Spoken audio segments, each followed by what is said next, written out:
Amin. Salatu wassalamu ala ashrafil mursalin, nabiyina Mohammed wa ala alihi wa sahbihi. Inshallah, continue with some of the signs, and may Allah subhanahu wa ta'ala accept and give us the proper understanding.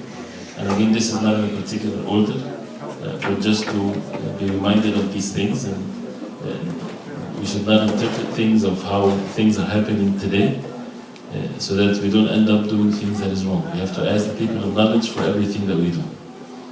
One of which, the hadith that talks about Sham, or Syria, and this area, where the Prophet ﷺ said that to make hijrah there were the times of fitan. So the times of fitan, the major tribulations and so on, the Prophet ﷺ encouraged people to be saving their religion by going there.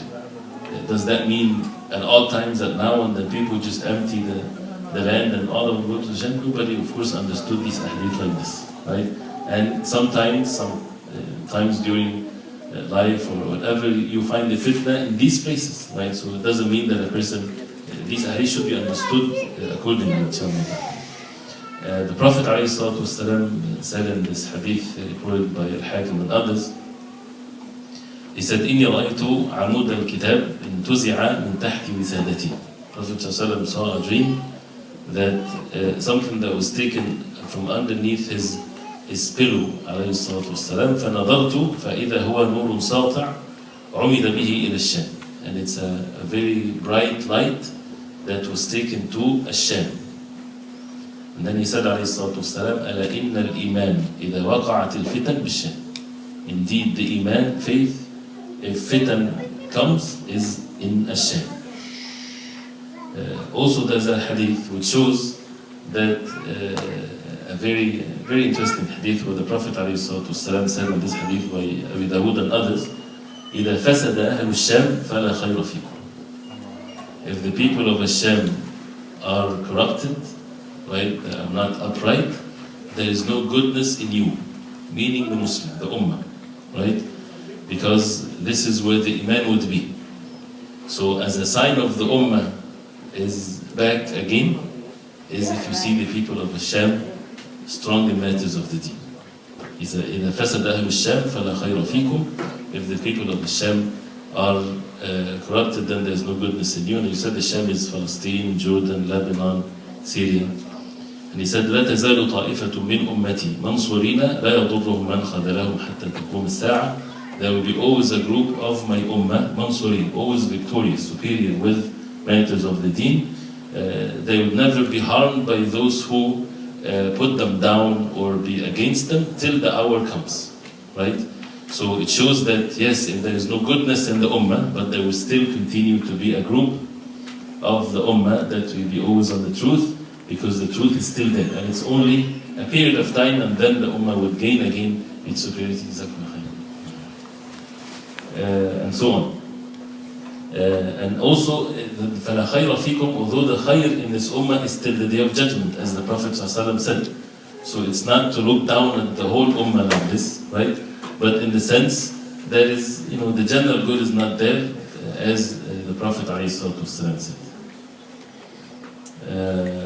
One of the signs of the hour also, which mentioned some of these versions of narrations yesterday, he said عليه الصلاة والسلام لو تعلمون ما أعلم لضحكتم أو لضحكتم قليلا ولبكيتم كثيرا. If you know what I know, you would laugh little and you would weep more.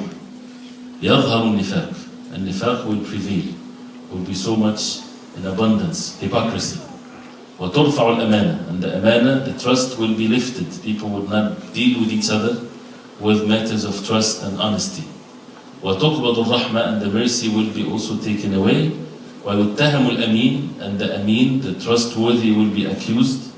And ويؤتمن غير الأمين, and the bad one, the non-trustworthy one, will be entrusted, as the Prophet ﷺ said. With a lot of killing, which is the signs of the fitan, one of the signs of the hour, the Prophet ﷺ said, وَالَّذِي نَفْسِي بِيَدِهِ لَا تَذْهَبِ الدُّنْيَا. The dunya, this life, will not end حَتَّى يَأْتِي عَلَى النَّاسِ يَوْمٌ till a day would come under the people. لا يدري القاتل فيما قتل ولا المقتول فيما قتل. The qatil, the killer, doesn't know why he's killing, and the killed, he doesn't know why he's being killed. So it was said to the Prophet ﷺ, كيف يكون ذلك? How would that be? He said, al-harj. This harj, the spread killing, as a result of the fitan, al-qatil wal-maqtulu fi an-nar. The killer and the killed are both in the hellfire, because all of them are eager to kill one another. Right? So when it's fitan, a person should stay away from it, because that leads to such an evil consequences to it.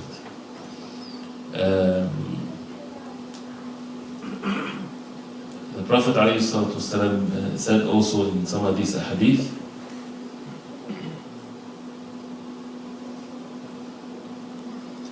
which we heard it many times, يُوشِكُ الْأُمَمْ أَن تَدَاعَ عَلَيْكُمْ كَمَا تَدَاعَ الْأَكَلَةُ إِلَى قَصْعَتِهَا.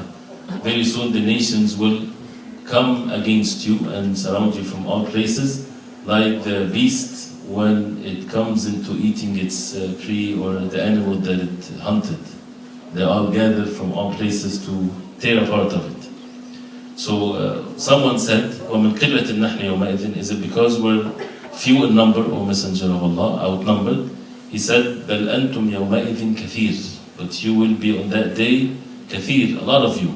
وَلَكِنَّكُمْ غُثَاء كَغُثَاءِ السَّيْلِ, but you will be like the foam of the flood, of the sea, of no value whatsoever. وَلَيَنْزِعَنَّ اللَّهُ مِنْ صُدُورِ عَدُوِّكُمُ الْمَهَابَةَ مِنْكُمْ, and Allah will take from the hearts of your enemies the fear of you. وَلَيَقْذِفَنَّ اللَّهُ فِي قُلُوبِكُمُ الْوَهَنَ, and Allah subhanahu wa ta'ala will make in your hearts al-wahan. And they asked the Prophet ﷺ, وَمَا الْوَهَنِ? Al-wahan means weakness, but they asked the Prophet ﷺ, what is that wahan that will be in the hearts of the Muslims? He said, حُبُّ الدُّنْيَا وَكَرَاهِيَةُ الْمَوْتِ, the love of this dunya, the love of this world, and the hate of death. Attached to this dunya so much that a person would prefer it over the hereafter. And we have to be tested with regards to this specific situation like here. Like you had, this is always the case when it comes to sins. A person, when it comes to sins or not fulfilling the orders of Allah, either he would choose this life or the hereafter. Times of ease, most of the time, you don't have to make that very difficult decision. You can have both, but sometimes where you have to choose, a person definitely has to choose what will Allah subhanahu wa ta'ala and the reward from Allah subhanahu wa ta'ala in the hereafter. So this is the source of all diseases in the heart, is the love of this world that would prevent the person or make him not seek the rewards from Allah subhanahu wa ta'ala in the hereafter, because every single human being, they have the love of this world in their hearts. There's nothing wrong with it. What is wrong is when it is chosen over the hereafter. And this is what Allah subhanahu wa ta'ala says, قُلْ إِنْ كَانَ آبَاؤُكُمْ وَأَبْنَاؤُكُمْ وَإِخْوَانُكُمْ وَعَشِيرَتُكُمْ وَأَزْوَاجُكُمْ وَعَشِيرَتُكُمْ وَأَمْوَالٌ اقْتَرَفْتُمُوهَا وَتِجَارَةٌ تَخْشَوْنَ كَسَادَهَا وَمَسَاكِنْ تَرْضَوْنَهَا أَحَبَّ إِلَيْكُمْ مِنَ اللَّهِ وَرَسُولِهِ وَجِهَادٍ فِي سَبِيلِهِ فَتَرَبَّصُوا حَتَّى يَأْتِيَ اللَّهُ بِأَمْرِهِ. All the different social relationships was mentioned in this ayah. Your fathers, your sons, your wives, your tribes, your businesses, your dwellings, your homes. If all of these things is more beloved to you than Allah subhanahu wa ta'ala and His Messenger sallallahu alayhi wa sallam, and jihad for the sake of Allah subhanahu wa ta'ala, then wait for the order of Allah subhanahu wa ta'ala to come. This is what the ayah says. So the ayah did not condemn the love of these things. It's okay to love these things. But what is condemned when it's loved more than Allah and His Messenger sallallahu alayhi wa sallam and jihad fi sabilillah, which means a person would compromise the orders of Allah and the way of the Prophet ﷺ because of the love of these things. Also there's a hadith of the Prophet ﷺ in Sahih Muslim where he said, مَنَعَتِ الْعِرَاقُ دِرْهَمَهَا وَقَفِيزَهَا, which means Al-Iraq had withheld its dirham, which is the currency there, and qafizaha, which is the mikyal or the unit of weight or volume to them. That means either they would not send that as a part of the ummah, or they will be sieged. Al-Iraq. وَمَنَعَتْ الشَّامُ مُدَّيْهَا وَدِينَارَهَا, and the Sham, Syria and so on, will also be withholding its the same thing, its currency and its, which is referring to the wealth and whatever means of provisions is there. وَمَنَعَتْ مِصْرْ إِرْدَبَّهَا وَدِينَارَهَا. And also Egypt will withhold its wealth and its the provisions. وَعُدْتُمْ مِنْ حَيْثُ بَدَأْتُمْ. And you went back to the same way that you started, meaning split and not as one ummah. وَعُدْتُمْ مِنْ حَيْثُ بَدَأْتُمْ. And the Prophet ﷺ repeated 3 times. And Abu Hurairah radiallahu anhu, he said, شَهِدَ عَلَى ذَلِكَ لَحْمُ أَبِي هُرَيْرَ وَدَمُ. Well, he said, Abu Hurairah, his blood and flesh witnessed over that what the Prophet ﷺ said. Which is, of course, it's something that you see clearly happened. Also, the Prophet ﷺ, many hadith with regards to the nations of, where they're going to fight and meet and so on. Prophet ﷺ said, اتركوا الترك ما تركوكم, اتركوا الحبشة ما تركوكم, right? Leave the Turk, right? Which is like the Mongols, and leave them, do not go after them, right? And you see what happened to the Ummah when they went after them. And the same thing with the Habasha and Abyssinia and so on.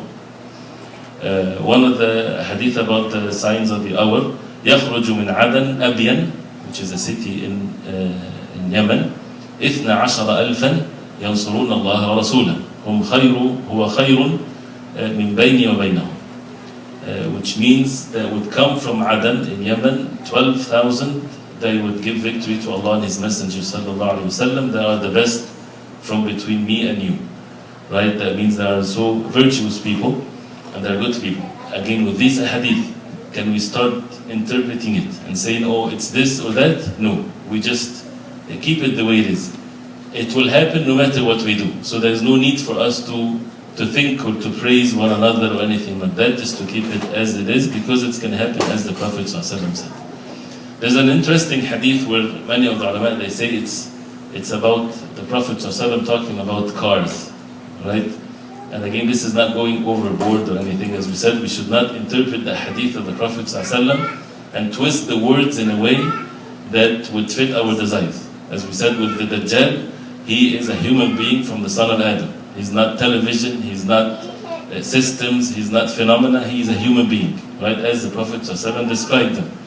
If the Prophet ﷺ said that the Euphrates will recede on a treasure of gold, it's a treasure of gold, not oil, not nothing, it's as the Prophet ﷺ said. One of which the Prophet ﷺ said, which is very clear, سَيَكُونُ فِي آخِرِ أُمَّتِي. There will be, towards the end of my ummah, رِجَالٌ men يَرْكَبُونَ عَلَى السُّرُوجِ كَأَشْبَاهِ الرِّحَالِ. There will be men that would يَرْكَبُونَ ride on السُّرُوجِ كَأَشْبَاهِ الرِّحَالِ, which it's like the camels or like the cattle, like it, not the same, but something like it. ينزلون على أبواب المسجد. They will come down by the door of the masjid. نساؤهم كاسيات عاريات. Their women are wearing clothes but they are naked. على رؤوسهم كأسنمة البخت العجاف. On the head of these women is like the hump of the camel. إلعنوهن فإنهن ملعونات. Curse them because they are cursed. لو كانت وراءكم أمة من الأمم لخدمن نساؤكم نساءهم كما يخدمنكم نساء الأمم قبلهم. Which means that if there were a ummah after this ummah, your women would have to serve them as the nations, as the women from the nations before they serve you. So some of the mashayikh, like Sheikh Ibrahim rahimahullah, he said this is about showing these expensive or cars where people would be in it and they would go to the janaza or the like, and they would not, Sheikh Ibrahim rahimahullah was referring to those who sometimes people come to the janaza, and this is very widespread and common in the Muslim world actually. You would find people coming with their cars into the janaza and they never enter to pray. They stay outside. So they come with the like of these, as the Prophet ﷺ said. And also shows it's not something bad with regards, it's not like saying that the cars are bad. No, it's saying about those people, those who would disobey Allah subhanahu wa ta'ala, women not wearing hijab, not observing the orders of Allah. Otherwise, this is absolutely fine. There's nothing wrong with it. Also, the Prophet ﷺ said that إذا استحلت أمتي خمسا فعليهم الدمار. This hadith reported by Al-Bayhaqi in Shu'ab al-Iman, and Sheikh Ibrahim rahimahullah, he authenticated it. He said, if my ummah made halal 5 things, made permissible 5 things, then they are to be destroyed. They subject themselves to be to destruction. إذا ظهر التلاعن, right? When people will so much curse one another. They curse one another. وشربوا الخمور, and if they drink khumur, wine, intoxications. وَلَبِسُوا الْحَرِيرَ, and if they wear silk. And again, this is not individual sins, because some of these sins will happen even at the time of the Prophet ﷺ, but individuals, not widespread, because إِذَا ظَهَرْ, which means again something prevailing, something very common, everywhere, right? That becomes the norm of the people, right? So, شَرِبُوا الْخُمُورِ, they drink wine and intoxications, wearing silk. وَاتَّخَذُوا الْقِيَامِ, and they take singing women to sing for them. وَاكْتَفَى الرِّجَالُ بِالرِّجَالِ, which talks about homosexuality, that men are satisfied by men. وَالنِّسَاء بِالنِّسَاء, and women are satisfied by women. If these 5 things happens, then wait for the destruction. And they're all, as you see, major sins. So again, one of the benefits of knowing that is to stay away from these evil things and to repent to Allah subhanahu wa ta'ala if any of these sins have been committed, so that a person is not subjected to the punishment of Allah subhanahu wa ta'ala. Also, the Prophet ﷺ said in the authentic hadith by Imam Abu Dawud, يكون قوم يخضبون في آخر الزمان بالسواد كحواصل الحمام لا يريحون رائحة الجنة, which means there will be people, some people would dye their hair towards the end of time with black, كحواصل الحمام, like the chest of the pigeons, right? So you would find that hair looks like the chest of the pigeons, black and there's white, like they dye it with black. It's forbidden for a Muslim to dye his hair with black. It is the sunnah to dye the hair and the beard, but with other than black. To dye it with brown, with yellow, with red, right? But not to dye it with black, right? This is what the hadith is referring to. Not dyeing the hair. Dyeing the hair is actually from the sunnah of the Prophet ﷺ, to do that, but not with black. Prophet ﷺ said that they won't smell the fragrance of Jannah. Also, the Prophet ﷺ said, referring to abortion and killing infants when they're in the womb of their mothers, which is of course killing, haram. Prophet ﷺ said, لَتُؤْخَذَنَّ الْمَرْأَةِ فَلَا يُبْقَرَنَّ بَطْنُهَا ثُمَّ لَيُؤْخَذَنَّ مَا فِي الرَّحِمِ فَلَا يُنْبَذَنَّ مَخَافَةَ الْوَلَدِ. Prophet ﷺ said that it will happen, that the woman will be taken, and they will, that means they would open her stomach, her belly, and take what's in her womb, right? And it will be thrown, like in the garbage, لَيُنْبَذَنَّ مَخَافَةَ الْوَلَدِ, out of the fear of having children. That's what they do, right? Which is of course a major sin.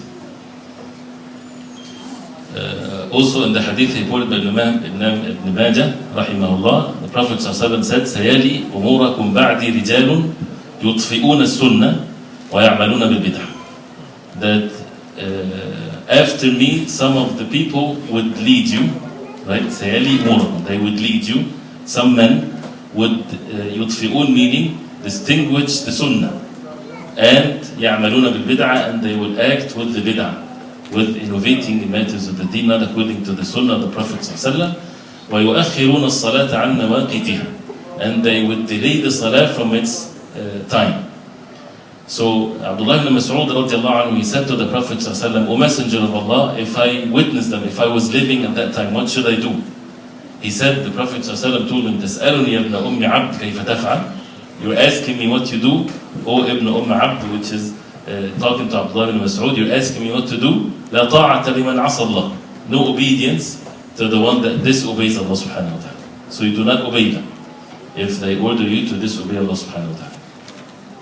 Also he said عليه الصلاة والسلام إنها ستكون أمراء يكذبون ويظلمون. There will be leaders among you, lying and committing injustices. فمن صدقهم بكذبهم وأعانهم على ظلمهم فليس منهم ولست منهم. Whoever believed them in their lies and helped them with their transgression, he is not from me and I'm not from them. ولا يرد علي الحوض, and he won't come to the hawd in the day of judgment when people will go to drink from the Prophet ﷺ. They won't come, they won't be among those who would come and drink from the Prophet ﷺ. وَمَنْ لَمْ يُصَدِّقْهُمْ بِكَذِبِهِمْ, and as for those who do not believe them in their lies and did not help them in their transgression, فَهُوَ مِنِّي وَأَنَا مِنْهُ, he is from me and I am from him. سَيَرِدُ عَلَيَّ الْحَوْض, he would come to the hawd and he would drink from me.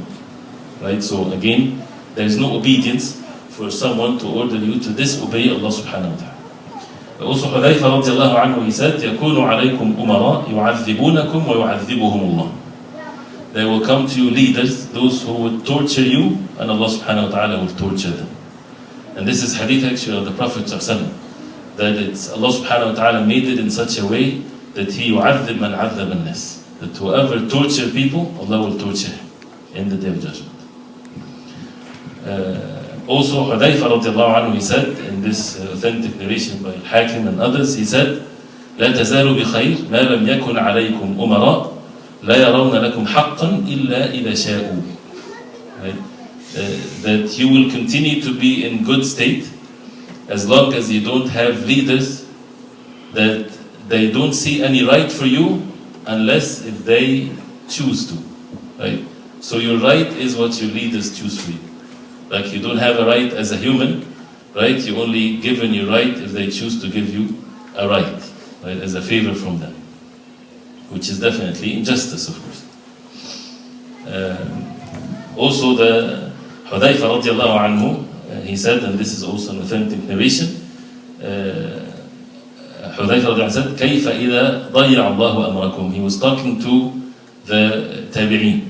What would be your affairs if Allah subhanahu wa ta'ala change your situation becomes bad and so on. So he told them, أَرَأَيْتُمْ إِذَا وُلِيَ عَلَيْكُمْ مَنْ لَا يَزِنْ عِنْدَ اللَّهِ تَنَاحَ بَعُوضًا أَفَتَرَوْنَهُ ضَيَّعَ أَمْرَكُمْ.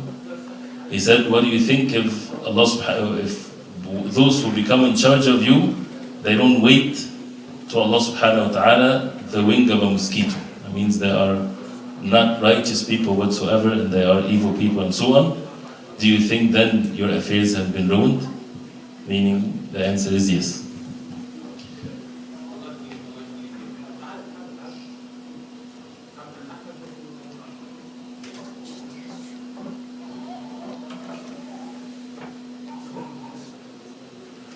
Also the Prophet ﷺ said, يأتي على الناس زمان الصابر فيه أو الصابر فيهم على دينه كالقابض على الجمر. A time will come, the one that will be patient with regards to the orders of Allah subhanahu wa ta'ala is like the one that holding fast to a hot coal.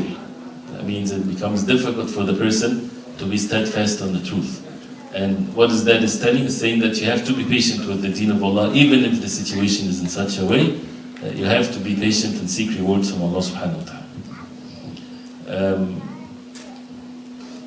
Also he said alayhi salatu wassalam, بَادِرُوا بِالْمَوْتِ سِتًّا, which means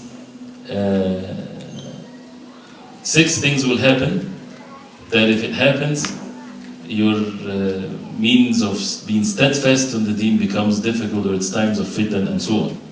Imratu sufaha, the leadership of the foolish, right, leading you.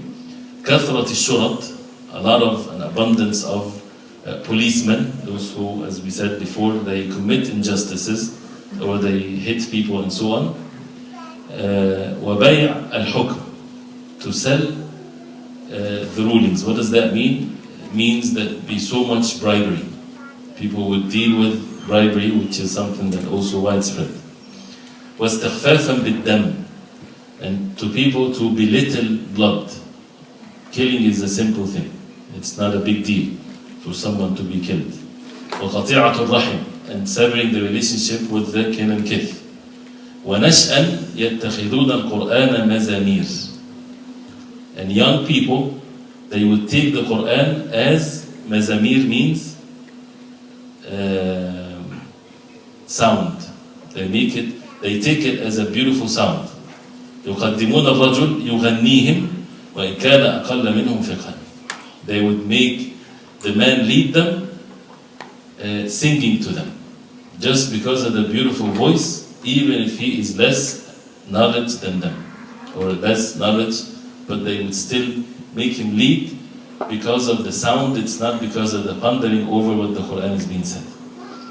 This should not be contradicting to the hadith of the Prophet ﷺ when the good voice of the Quran has been praised, which is a good thing definitely, right? And the Prophet ﷺ praised some of the Sahaba because of their good voice and their beautiful voice, and even ordered the people to taghannu al-Quran, that you should sing the Quran, of course reciting it with a tone and so on.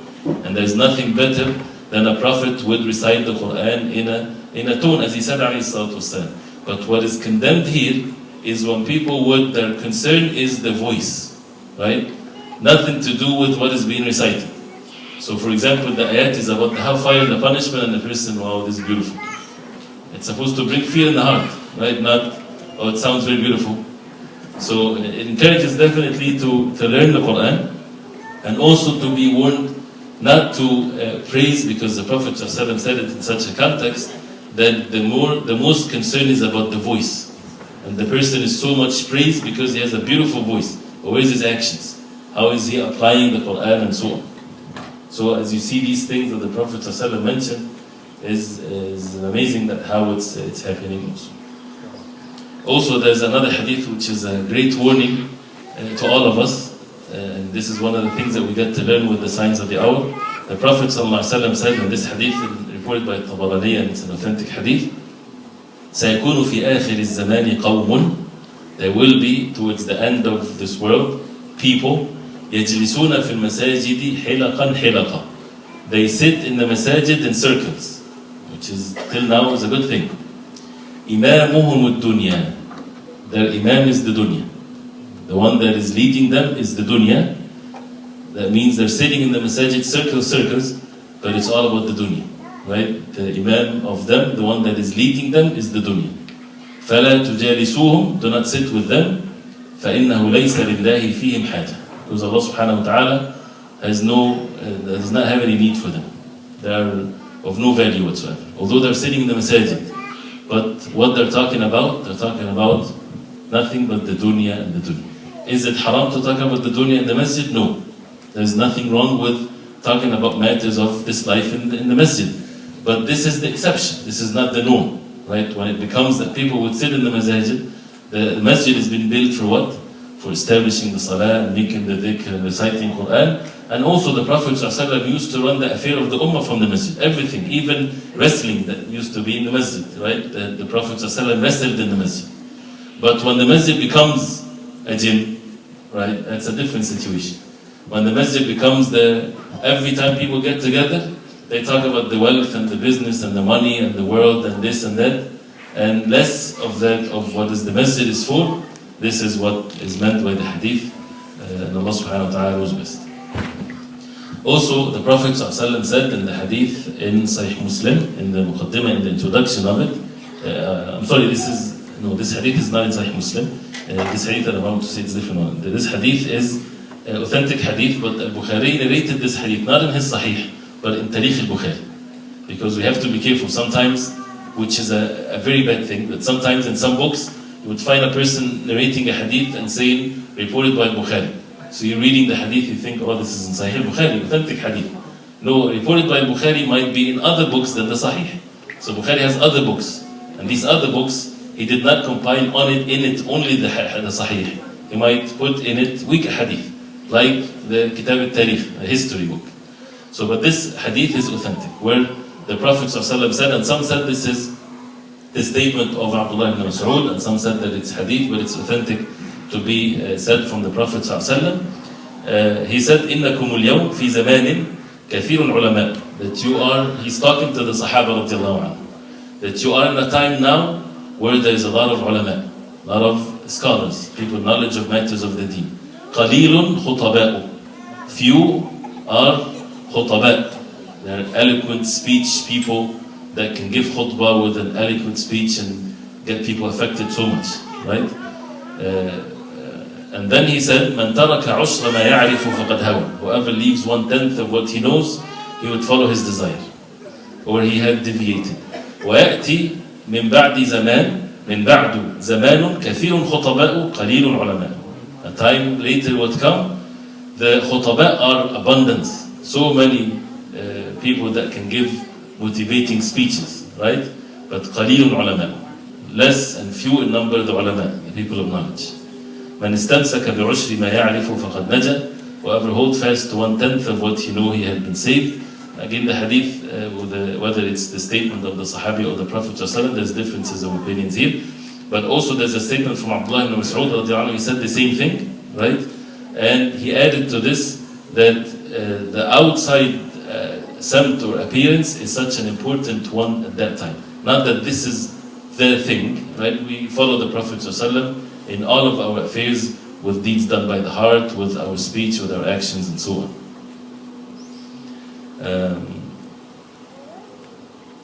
Also the Prophet ﷺ said, we have 4 minutes. يكون في آخر الزمان دجالون كذابون. There will be liars towards the end of time. يأتونكم من الأحاديث بما لم تسمعوا أنتم ولا آباؤكم فإياكم وإياهم لا يضلونكم ولا يفتنوكم.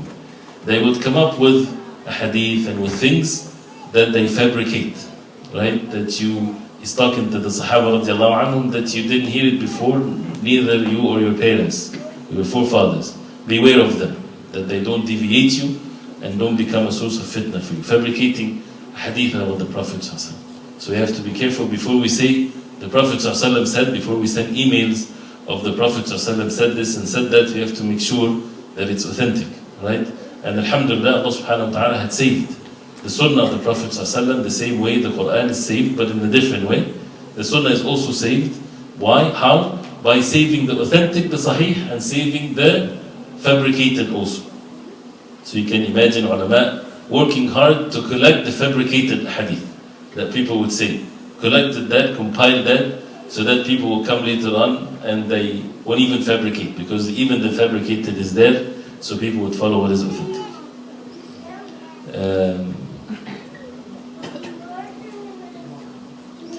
There's a hadith which is one of the signs that didn't happen yet, as the ulama they say. Prophet ﷺ said, لا يذهب الليل والنهار حتى يملك رجل من الموالي يقال له جهجاه. That the dunya will not finish, meaning one of the signs of the hour, till a man from the mawali, slaves or so on, he would bleed, and his name is Jahjah. That's his name. Also, he said, إن أخوف ما أتخوفه على أمتي آخر الزمان ثلاثة. Prophet ﷺ said, 3 things I fear for my ummah towards the end of time. إيمانا بالنجوم, believing in the stars. Right? Stars has nothing to do with the affairs of this life. Does not bring rain, does not bring luck, does not bring anything. Allah subhanahu wa ta'ala is the creator of all things. And whoever believes in the stars, right, this is shirk, this is associating partners with Allah. Whether it's with regards to the weather, or what's going to happen in the future, or this person is from this star, or this, it's all means of shirk. So one thing is iman bil nujum, to believe in them. Wa takdhiban bil qadar, denying the qadar of Allah subhanahu wa ta'ala, that people do not believe in it when it's one of the pillars of al-iman. Wa hayfu sultan, which means the dhulm, or the transgression, or the injustice of the sultan, of the ruler or the leader. 3 things that the Prophet ﷺ feared for his ummah towards the end of time. The last hadith before Maghrib, inshallah ta'ala, hadith of Hudayfa radiallahu anhu, although this is from his statement of Hudayfa radiallahu anhu. He said, أول ما تفقدون من دينكم الخشوع. The first thing that you would lose in your deen is al-khushu'. And in another narration, he said that yushik, very soon you would enter al-masjid al-jami', the big masjid that has a lot of people, and you won't find even one khashi'a in that masjid, not even one in state of khushu'. The khushu', you don't see it with your own eyes. As we said, this is a state done by the heart only. But unless a person is playing in the salah, yes, you can say that this person is not in khushu'. You didn't see what's in his heart, but because he did something wrong, then you know what's in his heart, that he is not in khushu'. But if someone looks like this, or looking at the sujood, very applying the sunnah exactly and everything in his salah, maybe he is daydreaming, right? So, but we do not think bad of others, right? But at the same time, we don't see what's in the hearts of the people.